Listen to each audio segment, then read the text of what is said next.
తెలంగాణ రాష్ట్ర ఐటీ మరియు పరిశ్రమల శాఖ మంత్రి దుద్దిల్ల శ్రీధర్ బాబు వారి కుటుంబంపై బీఆర్ఎస్ మందని నియోజకవర్గ ఇన్ఛార్జి పుట్టా మధుకర్ చేసిన వ్యాఖ్యలకు నిరసనగా జయశంకర్ భూపాలపల్లి జిల్లా Kataram sub division Congress party శ్రేణులు బగ్గుమన్నారు. 5 మండలాల మహిళా కాంగ్రెస్ నాయకురాలు కాటారం మండల కేంద్రంలో పుట్టా మధు దిష్టిబొమ్మను దహనం చేసి శవయాత్ర నిర్వహించారు. అంతకుముందు మధుకు వ్యతిరేకంగా నినాదాలు చేస్తూ వైఖరి మార్చుకోవాలని హితవు పలికారు. అసత్య ఆరోపణలతో నకిలీ బహుజన నాయకుడిగా మారి అసందర్భంగా పుట్టా మధు శ్రీపాదరావు శ్రీధర్ బాబులపై తరచూ అనుచిత వ్యాఖ్యలు చేయటం హేయమైన చర్య అన్నారు.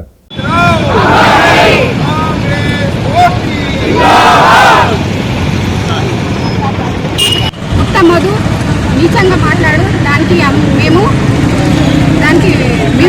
విమర్శిస్తున్నాము. పుట్టమధు నువ్వు అంటాను భౌతవాది అంటాను. అంబేద్కర్ నాదే అంటాను. అంబేద్కర్ మీ ఇంట్లో పుట్టిండా? అంబేద్కర్ ప్రతి ఒక్కరు అంబేద్కర్ దండేసినానికి ఏం పోయింది? ప్రతి ఒక్కరు అంబేద్కర్. ఎస్సీ బీసీ ఎస్టీ అందరికీ అంబేద్కర్ ప్రతి ఒక్కరికి అంబేద్కర్. నువ్వు అంటే అంబేద్కర్ చేసే జాడలు నడుస్తానావు నువ్వు అని ఎట్లా చేస్తాను? నడుస్తానావా? ప్రతి ఒక్కరిని తిట్టుడు ఇదేనా నీ తిట్టుడు? శ్రీధర్ బాబు సార్ ఇప్పుడు మేము తిట్టాలంటే మాకు ఒక్క నిమిషం పట్టది, కానీ మా సంస్కారం మా శ్రీధర్ బాబు సార్ మాకు అట్లా నేర్పలేదు కాబట్టి మేము తిట్టలేము. మాకు తిట్టామంటే ఇప్పుడు తిడతాం మేము.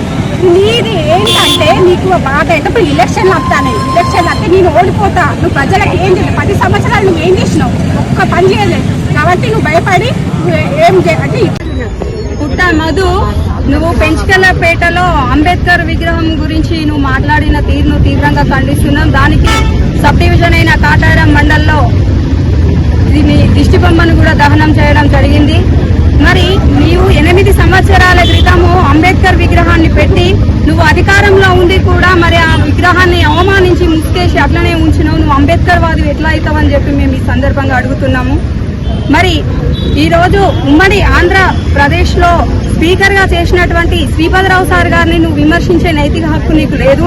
నీ తండ్రి ఎవరో చెప్పుకునే అర్హత కూడా నీకు లేకుండా పోయింది. నువ్వు ఈ దేశంలో మాతృస్వామ్య రాజ్యం ఉంది. తల్లి పేరు కాదు ఇక్కడ చెప్పుకునేది, తండ్రి పేరు చెప్పుకుంటారు. కానీ నువ్వు నీ తండ్రి పేరు చెప్పకుండా తల్లి పేరు చెప్పుకొని తిరుగుతున్నావంటే నీకు అర్హత లేదు అని చెప్పేసి మేము ఈ సందర్భంగా